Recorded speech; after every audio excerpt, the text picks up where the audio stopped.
Hey aspirants, welcome back to our channel again. So आज हम लोग बात करने वाले हैं 2 जून 2023 के कुछ करंट अफेयर क्वेश्चंस के ऊपर। So let's get start with the first question and the first question is who appointed as the acting chief justice of the Bombay High Court? So right answer of first is it's A, which is Justice Nitin Madhukar Jamdar. Okay, तो इनको यहाँ पे acting chief justice of Bombay high court यहाँ पे बनाया गया। Okay, chief justice सबसे बड़ा पोस्ट होता है और चीफ जस्टिस ऑफ इंडिया जो है वो नेशनल लेवल पर सबसे बड़ा पोस्ट होता है, और ये जो है वो बॉम्बे हाई कोर्ट के लिए यहाँ पे किया गया। ओके, देखो इससे पहले जो यहाँ पे हमारे जो चीफ जस्टिस थे रमेश धनकर जी, उन्होंने यहाँ पे रिज़ाइन कर दिया। और मतलब रिज़ाइन करने के बाद ऑब्वियस सी बात है कि जो यहाँ पे चीफ जस्टिस का जो पोस्ट है वो यहाँ पे खाली हो जाएगा। तो इसमें जो हमारी नितिन नितिन मधुकर जमदार साहब जो हैं जस्टिस जो हैं उनको यहाँ पे एक्टिंग चीफ जस्टिस यहाँ पे बनाया गया। ओके, लेकिन after a period of time इनको यहाँ पर या तो इन्हीं को यहाँ पे परमानेंट कर दिया जाएगा या फिर इनकी जगह पे जो सबसे सीनियर मोस्ट जज होंगे हाई कोर्ट के अंदर, जिनके पास सबसे ज़्यादा यहाँ पे एक्सपीरियंस होगा बॉम्बे हाई कोर्ट में, उनको यहाँ पे अपॉइंट कर दिया जाएगा chief justice of Bombay high court. Okay, अभी के लिए नितिन मधुकर ही हैं, लेकिन इसके बाद में भी जो नितिन मधुकर साहब जो हैं ये यहाँ पे परमानेंट हो जाएंगे या फिर इनकी जगह पे जो सबसे योग्य व्यक्ति होंगे, जो सबसे जिनकी जो उम्र होगी सबसे ज़्यादा होगी, जिनके पास एक्सपीरियंस सबसे ज़्यादा होगा, उनको यहाँ पे बना दिया जाएगा। ओके, याद रखिएगा इस चीज़ को। और जो हमारे यहाँ पे chief justice of Bombay high court थे रमेश धनकर, उन्होंने यहाँ पे रिज़ाइन कर दिया। ओके, अपने अपने रीजंस होते हैं रिज़ाइन करने के, ठीक है।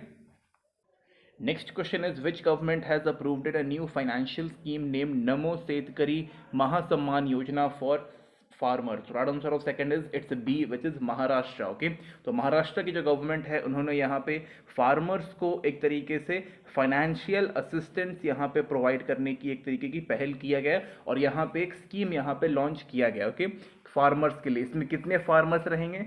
1 करोड़ फार्मर्स इसके अंदर यहाँ पे रहेंगे। ओके, और स्टेट जो है, तो यहाँ पे अपना महाराष्ट्र जो स्टेट है वो इनको यहाँ पे 6,000 रुपीज़ यहाँ पे देने वाला है एनुअली, 1 साल के लिए देगा। मतलब कि साल भर में एक बार 6,000 रुपये देगा, या फिर 2-2 हज़ार की किस्तें रहेंगी, 1,000 रुपये की किस्तें रहेंगी, वो एक अलग चीज़ है। लेकिन यहाँ पे टोटल मिला जुला के यहाँ पे 6,000 रुपीज़ यहाँ पे दिया जाएगा 1 साल के अंदर। ओके, इसके अलावा यहाँ पे इनको पीएम किसान योजना जो है वो भी यहाँ पे मिलेगा। ओके, जो कि काफ़ी अच्छी बात है। प्रधानमंत्री जो कि देखो पीएम किसान योजना जो है वो सेंट्रल लेवल पे है, और ये नमो सेतकरी महासम्मान योजना जो है वो स्टेट लेवल पे। ओके, ये तो हो गए फार्मर्स की, लेकिन इसके अलावा इस योजना के अंदर और भी कई सारी चीज़ें हैं, जैसे कि यहाँ पे वुमेन्स एम्पावरमेंट के लिए भी यहाँ पे कई सारी चीज़ें लेके आई गई हैं। वुमेन एम्पावरमेंट मतलब महिला सशक्तिकरण। ओके, साथ ही में यहाँ पे टूरिज्म सेक्टर जो है उसको भी यहाँ पे सुधारने के लिए बोला गया। इसके अलावा एक चीज़ और मुझे काफ़ी अच्छी चीज़ लगी इस योजना के अंदर, वो ये थी कि यहाँ पे वुमेन बाइक टैक्सी सर्विस, जो टैक्सी सर्विस होता है, जो बाइक टैक्सी सर्विस होता है, उसको यहाँ पे इनेबल कर दिया गया है टूरिस्ट स्पॉट्स प्लेसेस में। देखो क्या है ना कि यहाँ पे जो महाराष्ट्र जो है काफ़ी बड़ा स्टेट है, और इसमें ओशियन का पार्ट भी आ जाता, अरेबियन सी भी इसमें मिलता है, तो कोस्टल एरिया भी इसके अंदर है, अजंता के केव्स है, पहाड़ियाँ हैं, तो महाराष्ट्र के अंदर बहुत सारे यहाँ पे टूरिस्ट स्पॉट्स हैं। ओके, तो उन टूरिस्ट स्पॉट्स के ऊपर वुमेन बाइक टैक्सी सर्विसेज को यहाँ पे इनेबल किया गया है स्टेट के अंदर, जिसके कारण क्या होगा कि वुमेन्स को यहाँ पे कई सारे मतलब एम्प्लॉयमेंट मिलेगा, जो हमारे टूरिस्ट होंगे उनको एक तरीके से हेल्प मिल जाएगी, और ये काफ़ी यहाँ पे सही रहने वाला है। ओके, बाइक टैक्सी जो होता है वो काफ़ी ईजी होता है, एक बार में एक ही बंदे को बिठा सकते हो और फिर उसको यहाँ वहाँ लेके जाया जा सकता है। जो वुमेन्स होती हैं, जो जो जो यहाँ पे टूरिस्ट होते हैं, वुमेन्स जो उसमें होती हैं, उनके लिए भी ये काफ़ी यहाँ पे कन्वीनियंट रहने वाला है। ओके, नेक्स्ट क्वेश्चन की ओर चल पड़ते हैं। Which company launch India's fastest one step UPI payment solution turbo UPI? So right answer of third is it's D, which is राजो पे। ओके, तो राजो पे जो है वो काफ़ी पुराना एक एप्लीकेशन है और ये काफ़ी अच्छे तरीके से काम कर रहा है एंड थोड़ा ठीक ठाक है। ओके, बीच बीच में ये भी पता चला है कि भाई इसके कुछ कुछ जो डेटा वगैरह है ना वो लीक होते रहता है, लेकिन अब ऐसा नहीं है, वो पहले होता था, अब ऐसा नहीं होता। ओके, तो इन्होंने यहाँ पे क्या लॉन्च किया? टर्बो यूपीआई यहाँ पे लॉन्च किया है, जो कि 5 गुना ज़्यादा यहाँ पे फास्ट है। ओके, और ये one of the best payment solution यहाँ पे प्रोवाइड कर रहे हैं जो कि काफ़ी फास्टेस्ट है। ओके, इसके अलावा अगर हम बात करें तो इसके कारण जो कस्टमर्स हैं ना उनको यहाँ पे काफ़ी अच्छा खासा इन्हेंस एक्सपीरियंस देखने को यहाँ पे मिलता है, काफ़ी मतलब एंड टू एंड सिक्योर इसको यहाँ पे बनाया गया है। ओके, इसके अलावा जितने भी यहाँ पे थर्ड पार्टी एप्लीकेशंस का जो यहाँ पे इस्तेमाल होता है उसको यहाँ पे उन्होंने बंद कर रखा है। जितने भी हमें यहाँ पे एक्सटर्नल एप्लीकेशंस की ज़रूरत पड़ती है पेमेंट करने के लिए उसको भी इन्होंने यहाँ पे बोला है कि भाई हम इसको पूरी तरीके से एलिमिनेट कर देते हैं और आपको जो करना है हमारे ही एप्लीकेशन से आप करिए। ओके, तो इसके ज़रिए आप जितने भी यहाँ पे ऑनलाइन मर्चेंट होते हैं उनको आप यहाँ पे पेमेंट कर सकते हो और काफ़ी इसमें अच्छा खासा बनाया गया। देखो क्या है ना कि यूपीआई पेमेंट जो है ना वो अपने आप में काफ़ी फास्टेस्ट पेमेंट सर्विस है और रेजो पे ने इसको और 5 गुना ज़्यादा यहाँ पे फास्टेस्ट बना दिया, यानी कि ये और अच्छा हो गया, कोई दिक्कत नहीं है। और वन टैप पेमेंट यहाँ पे कर सकते हैं, कोई दिक्कत नहीं है, काफ़ी अच्छा यहाँ पे लेके आया गया है।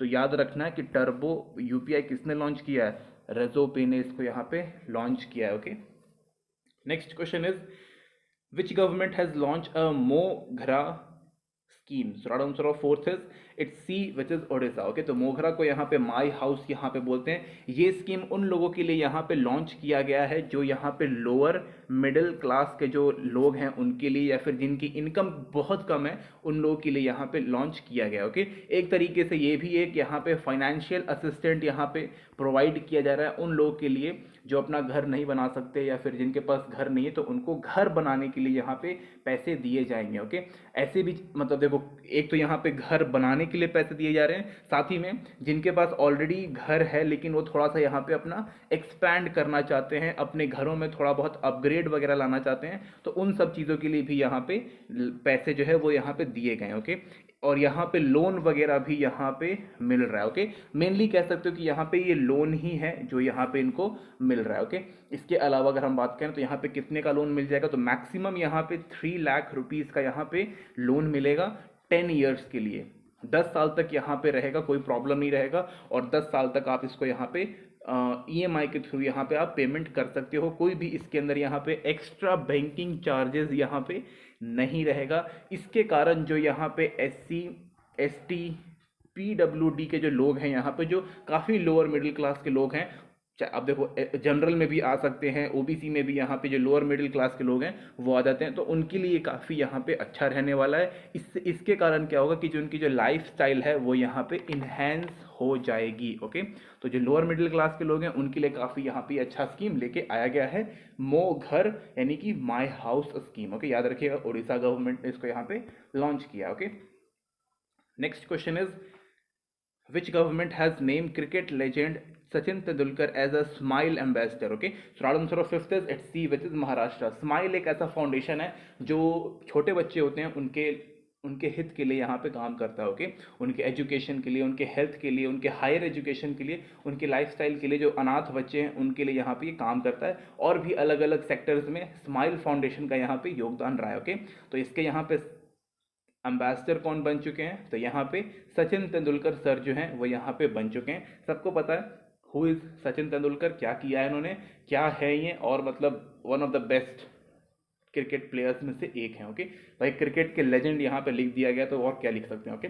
इसके अलावा यहाँ पे ओरल हेल्थ यानी कि जो मुंह होता है, जो माउथ होता है, उसके हेल्थ के ऊपर यहाँ पे बात किया गया है। ओरल हेल्थ एंड हाइजीन के ऊपर यहाँ पे मेनली बात किया गया स्टेट के अंदर। ओके, तो ये काफ़ी अच्छी बात है। इसके अलावा जो ओरल हेल्थ के ऊपर जो लोगों को काफ़ी कम नॉलेज होता है वो यहाँ पे होना ज़्यादा ज़रूरी है, स्पेशली वो लोगों के लिए जो यहाँ पे बिना ब्रश करके खाना खा लेते हैं वगैरह वगैरह, तो उन सब चीज़ों के लिए यहाँ पे रखना काफ़ी इंपॉर्टेंट है। ओके, इसके अलावा अब सवाल ये होता है कि भाई सचिन तेंदुलकर कब तक यहाँ पे स्माइल के एम्बेसडर रहेंगे। ओके, तो महाराष्ट्र में जो है वो एकनाथ शिंदे भाई साहब की सरकार है। यहाँ पे एकनाथ शिंदे साहब जो हैं वो यहाँ पे CM हैं। उन्होंने ये बोल दिया कि भाई जब तक हमारी सरकार रहेगी तब तक सचिन तेंदुलकर जो हैं वो स्माइल के यहाँ पे एम्बेसडर रहेंगे, और वो भी फ्री ऑफ कॉस्ट यहाँ पे रहने वाले हैं। मतलब कि इस चीज़ के लिए, स्माइल एम्बेसडर बनने के लिए सचिन तेंदुलकर कोई भी यहाँ पे मनी चार्ज नहीं कर रहे हैं, जो कि सबसे अच्छी बात है। ओके,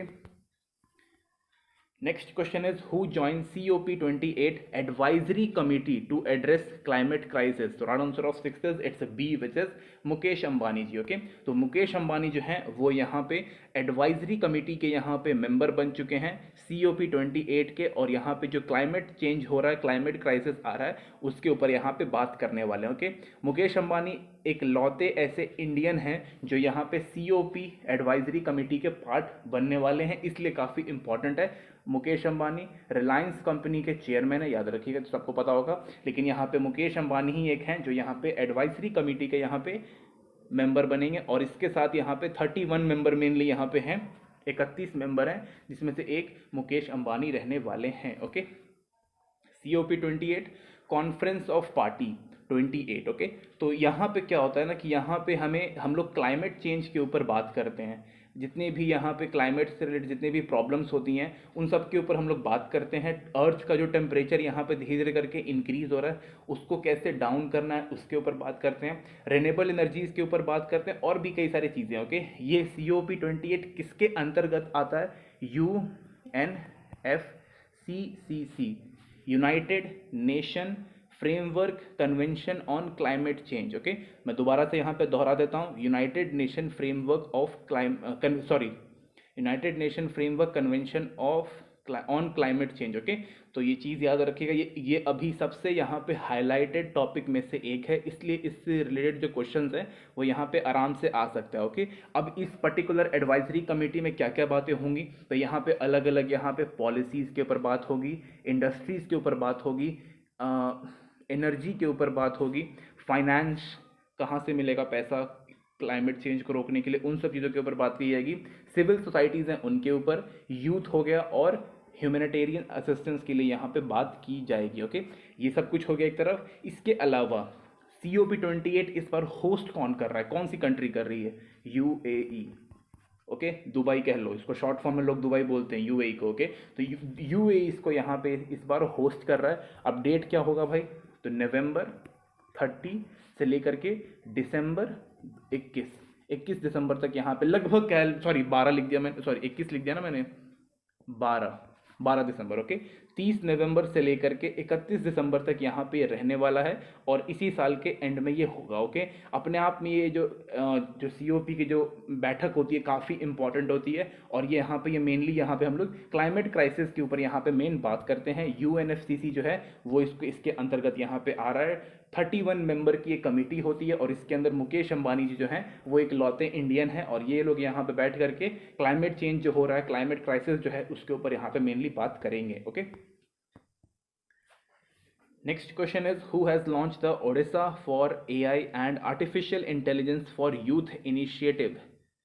तो right answer of 7th is it's A, which is Naveen Patnaik, जो कि ओडिशा के यहाँ पे CM है. काफ़ी लंबे अरसे से यहाँ पे नवीन पटनायक साहब जो हैं वो यहाँ पे ओडिशा के CM है. काफ़ी अच्छे तरीके से यहाँ पे काम कर रहे हैं, और ओडिशा को इन्होंने काफ़ी अच्छे तरीके से यहाँ पे हैंडल किया हुआ है. ओके, अब हम लोग बात कर लेते हैं. गवर्नमेंट जो है वो यहाँ पे चाहती है कि भाई टेक्नोलॉजिकल ट्रांसफॉर्मेशन ओडिशा के अंदर आए. ओके, लोगों के अंदर डिजिटल लिटरेसी नाम की चीज़ आए, मतलब कि किस तरीके से पूरी डिजिटल जो वर्ल्ड है वो किस तरीके से काम करती है, उन सब चीज़ों के बारे में यहाँ पे पता चल पाए, और हम लोग यहाँ पे नेक्स्ट जनरेशन टेक्नोलॉजी को अडॉप्ट कर पाएँ. जो यहाँ पे स्टूडेंट्स हैं, जो यहाँ पे यूथ है, वो रिसर्च और इनोवेशन के अंदर अपना योगदान दे. साथ ही में जितने भी यहाँ पे यूथ और जितने भी यहाँ पे ऑफिशियल्स हैं, यानी कि जो सरकारी जो लोग हैं वो, और जितने भी यहाँ पे यूथ हैं वो यहाँ पे ट्रेनिंग उनको यहाँ पे प्रोवाइड किया जा सके, सो दैट कि वो आर्टिफिशियल इंटेलिजेंस को यहाँ पे अप्लाई करके अपने स्टेट को ग्रो कर सकें. ओके, साथ ही में यहाँ पे आर्टिफिशियल इंटेलिजेंस की मदद से हम लोग यहाँ पे इकोनॉमिक ग्रोथ को भी यहाँ पे बढ़ाना चाहते हैं. साथ ही में यहाँ पे जो सिटीजन्स हैं उनको यहाँ पे एम्पावरमेंट करना, और उनको एक बढ़िया लाइफस्टाइल यहाँ पे प्रोवाइड करना, यहाँ पे मेन इनका गोल या फिर एम कह लो. ओके, उड़ीसा उन सारे स्टेट में से आता है, टॉप स्टेट्स में से आता है, जो आर्टिफिशियल इंटेलिजेंस का काफ़ी अच्छे तरीके से यहाँ पे इस्तेमाल कर रहे हैं. ओके, अभी जो यहाँ पे है ना, यहाँ पे अलग अलग टाइप के यहाँ पे कोर्सेज हैं वो यहाँ पे लॉन्च किए गए हैं, और वो बिल्कुल फ्री है. अराउंड 4 से 5 घंटे के अलग अलग कोर्सेज हैं जो कि यहाँ पे लॉन्च किए गए हैं. भुवनेश्वर, पुरी और कटक, हाँ, भुवनेश्वर, पुरी और कटक में इसको यहाँ पे लॉन्च किया गया है और जितने भी यूथ हैं उसको यहाँ पे मेन मोटिवेट किया गया है कि भाई आप लोग आर्टिफिशियल इंटेलिजेंस के बारे में जितना भी हो सकता है उसको आप फ्री में यहाँ पे पढ़ें और अपने सोसाइटी में उसका फिर कंट्रीब्यूशन करें। ओके, ये काफ़ी इंपॉर्टेंट है आर्टिफिशियल इंटेलिजेंस अभी के टाइम पे, और इससे रिलेटेड कई सारे यहाँ पे अलग अलग एग्जामिनेशन में क्वेश्चन आ चुके हैं कि भाई एआई होता क्या है, क्यों होता है, किस तरीके से काम करता है, फादर ऑफ एआई कौन है, ये सारी चीज़ें आपको यहाँ पे याद रखनी है। और इसका आज का जो यहाँ पे मेन होमवर्क है वो आपको ये जानना है कि भाई who is the father of artificial intelligence. एकदम तुरंत अभी मेरे दिमाग में आया, तो आप लोग इसको जानो कौन है। Okay, next question is who has been re-elected as an external auditor of World Health Organization for 4-year term? So right answer of 8th is it's a B, which is Girish Chandra Murmu. Okay, Girish Chandra Murmu जो हैं वो हमारे country के यहाँ पे CAG हैं। Okay, CAG का full form क्या होता है? Comptroller and auditor general of India. Okay wait a second, CAG India के CAG हैं, यहाँ पे सबसे बड़े ऑडिटर हैं पूरे इंडिया के। Okay, CAG comptroller and auditor general of India. Okay, Girish Chandra Murmu India के CAG हैं।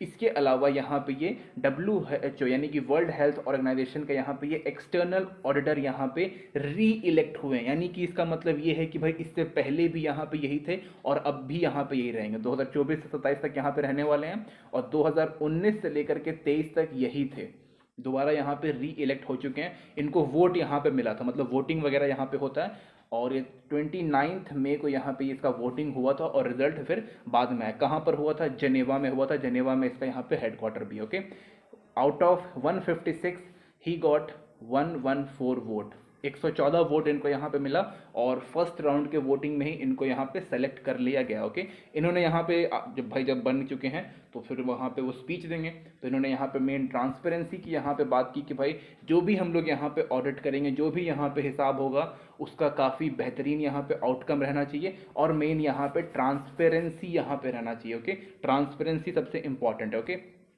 अब सवाल यहाँ पे ये भी आता है कि भाई वर्ल्ड हेल्थ ऑर्गेनाइजेशन के तो यहाँ पे ये एक्सटर्नल ऑडिटर हैं, इसके अलावा ये क्या पता किसी और भी अलग अलग ऑर्गेनाइजेशन के यहाँ पे एक्सटर्नल ऑडिटर हो सकते हैं। तो यहाँ पे अपना इंटरनेशनल लेबर ऑर्गेनाइजेशन एक आता है। ओके, इंटरनेशनल लेबर ऑर्गेनाइजेशन आता है, उसकी भी यहाँ पर ये एक्सटर्नल ऑडिटर हैं। मार्च में यहाँ पे ये बने थे। ओके, इसके ऊपर मैंने वीडियो भी बनाया था, मतलब किसी एक वीडियो में रहेगा वो अंदर ही। तो ये एक्सटर्नल ऑडिटर किस किस के हैं? WHO के और ILO यानी कि इंटरनेशनल लेबर ऑर्गेनाइजेशन के भी यही हैं। ओके, यानी कि यही is the one of the best person for auditing on national level and other international organisations. Okay, तो बहुत बढ़िया बात है, कोई दिक्कत नहीं है, याद रखिएगा इस चीज़ को। Okay, next question is when we celebrate World Milk Day every year? So right answer of 9th is it's BAA, which is 1st of June, यानी कि कल ही हम लोगों ने यहाँ पे वर्ल्ड मिल्क डे हम लोगों ने यहाँ पे इसको सेलिब्रेट किया था। ओके, ऑल ओवर वर्ल्ड में जितने भी लोग हैं कभी ना कभी तो उन्होंने मिल्क का यहाँ पे कंजम्पशन किया ही होगा। ओके, मिल्क जो है उससे हमें यहाँ पे न्यूट्रिशंस मिलता है, हमारे इकोनॉमी को काफ़ी सपोर्ट मिलता है, हमारे लोगों को यहाँ पे एम्प्लॉयमेंट मिलता है, हमारे इंडस्ट्री को यहाँ पे काफ़ी सपोर्ट मिलता है। ओके, स्पेशली अगर हम बात करें तो यहाँ पे डेयरी सेक्टर में इंडिया के अंदर लाखों करोड़ों लोग यहाँ पे काम कर रहे हैं। ओके, यहाँ पे डिस्ट्रीब्यूटर्स हो गए, कलेक्टर्स हो गए, अलग अलग इंडस्ट्री है, अमूल है, सुधा है, और भी कई सारे यहाँ पे अलग अलग लोकल लेवल पे कंपनीज हैं जो यहाँ पे काम कर रही है। तो इन्होंने काफ़ी मतलब लाखों लोगों को यहाँ पे एम्प्लॉयमेंट दिया हुआ है। इसके कारण मिल्क के कारण जो है वो कई मतलब इंडस्ट्रीज़ यहाँ पे काम कर रही है, हमारा इकोनॉमी इससे काफ़ी मजबूत होता है, हमारा जो लोग होते हैं जो उनको न्यूट्रिशन वगैरह भी यहाँ पे मिल जाता है अच्छा खासा। ओके, इंडिया जो है वो यहाँ पे लार्जेस्ट प्रोड्यूसर है मिल्क का, लेकिन हम लोग यहाँ पे एक्सपोर्ट के मामले में काफ़ी थोड़ा मतलब पीछे हो जाता है, उतना अच्छा हम लोग काम नहीं करते। ओके, भाई हमारा जो पॉपुलेशन है उसी को यहाँ पे हम लोग अच्छे तरीके से मिल्क प्रोवाइड नहीं कर पाते।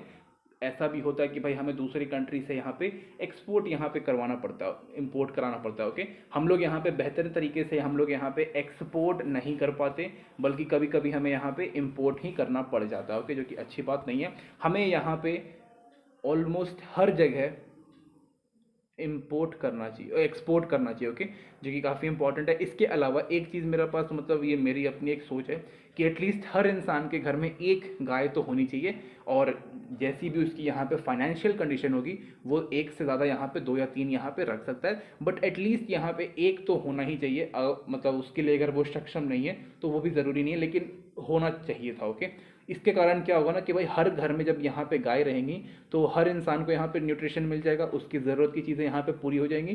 तो जो हम लोग जो मिल्क जो हमारे पास बचेगा वो हम लोग यहाँ पे आगे दूसरी दूसरी कंट्रीज में हम लोग भेज देंगे। ओके, तो उसके कारण भी हमारा इकोनॉमी जो है वो भी यहाँ पे अच्छा खासा हो जाएगा, रेवेन्यू यहाँ पे काफ़ी अच्छा खासा कलेक्ट अभी भी होता है और बाद में और हो जाएगा। Okay, next question is when we celebrate Telangana formation day every year, so right answer of 10th is it's B which is 2 June. थोड़ा सा स्टेटमेंट गड़बड़ हो गया। ओके, तो 10th का जो आंसर है वो यहाँ पे 2 जून है, यानी कि तेलंगाना फॉर्मेशन डे जो है वो 2 जून 2014 को यहाँ पे ये बना था। ओके, थोड़ा सा इतिहास समझाते हैं। 1952 में यहाँ पे एक हमारे लीडर थे पट्टू श्रीरामल्लू। ओके, पट्टू श्रीरामल्लू जो थे उन्होंने यहाँ पे 56 डे के भूख हड़ताल पे मतलब बैठ गए थे। ओके, 56 डेज के लिए, और फिर उसके बाद उनकी भाई यहाँ पे मृत्यु हो गई थी। तो जब इनके पास जब मृत्यु हो गई थी तो उस टाइम पे जो पट्टू श्रीरामल्लू थे वो यहाँ पे कह रहे थे कि भाई हमें यहाँ पे आंध्र प्रदेश चाहिए जो कि सिर्फ और सिर्फ तेलुगु भाषा बोलने वाले लोग इसमें रहेंगे। ओके, तो गवर्नमेंट ने जब यहाँ पे इनकी मृत्यु हो गई पट्टू श्रीरामल्लू की, तो यहाँ पे भाई गवर्नमेंट जो थी वो डर गई कि भाई अब लोग जो हैं वो यहाँ पे वायलेंस क्रिएट कर देंगे, मार उड़ करना शुरू कर देंगे कि भाई हमारा लीडर मर चुका है, तुम लोग कर क्या रहे हो। तो जल्दी जल्दी में इन्होंने यहाँ पे क्या किया कि भाई फर्स्ट यहाँ पे आंध्र प्रदेश यहाँ पे स्टेट का यहाँ पे गठन किया गया 1 अक्टूबर 1953 में। ओके, आंध्र प्रदेश को बनाया गया जो कि फर्स्ट यहाँ पे लैंग्वेज बेस्ड स्टेट था। कौन सा लैंग्वेज? तेलुगु लैंग्वेज। ओके, उसके बाद यहाँ पे फिर मतलब आगे चलता गया फिर तेलंगाना जो है वो यहाँ पे 2 जून 2014 को यहाँ पे ये अलग हो गया। ओके, तेलंगाना की यहाँ पे क्या है अपना हैदराबाद यहाँ पे इसकी कैपिटल है। ओके, तो ये काफ़ी इंपॉर्टेंट है कि आप इसके बारे में जानो। इसके अलावा जो अपना यहाँ पे तेलंगाना हो गया, आंध्र प्रदेश का जो यहाँ पे इलाका जो है ना वो काफ़ी, इसकी जो हिस्ट्री है वो काफ़ी यहाँ पे ग्लोरियस है। अराउंड अगर हम बात करें यहाँ पे तो प्लस 2500 ईयर्स की यहाँ पे इनकी पुरानी हिस्ट्री है। साउथ के जो राजा महाराजा थे वो भी काफ़ी यहाँ पे खतरनाक हुआ करते थे और मतलब मारा मारी में सबसे आगे रहते थे। ओके, तो इनकी जो हिस्ट्री है वो भी यहाँ पे काफ़ी ग्लोरियस है। उसके बाद फिर यहाँ पे ये हैदराबाद का किंगडम बन गया जिसमें नवाब वगैरह यहाँ पे थे। और एक चीज़ याद रखिएगा कि भाई ये जो अपना हैदराबाद का जो यहाँ पे नवाब वगैरह जो थे वो वर्ल्ड के one of the richest person में से एक आते थे। इनके पास पैसों की कोई भी कमी नहीं थी। अभी भी अगर हम बात करें तो तेलंगाना, आंध्र प्रदेश, कर्नाटका, तमिलनाडु जो है जो साउथ के हैं वो सबसे ज़्यादा यहाँ पे पैसे कमाते हैं। पूरी स्टेट का जो रेवेन्यू होता है वो काफ़ी ज़्यादा होते हैं। वहाँ पे जो लिटरेसी रेट है वो भी काफ़ी अच्छी खासी देखने को हमें मिल जाती है। ओके, तो ये कुछ यहाँ पे रीजंस हैं कि भाई वाई जो हमारी साउथ की जो स्टेट्स हैं वो काफ़ी अच्छी हैं as compare to north. Okay, so this is it guys, thank you and thank for watching this video.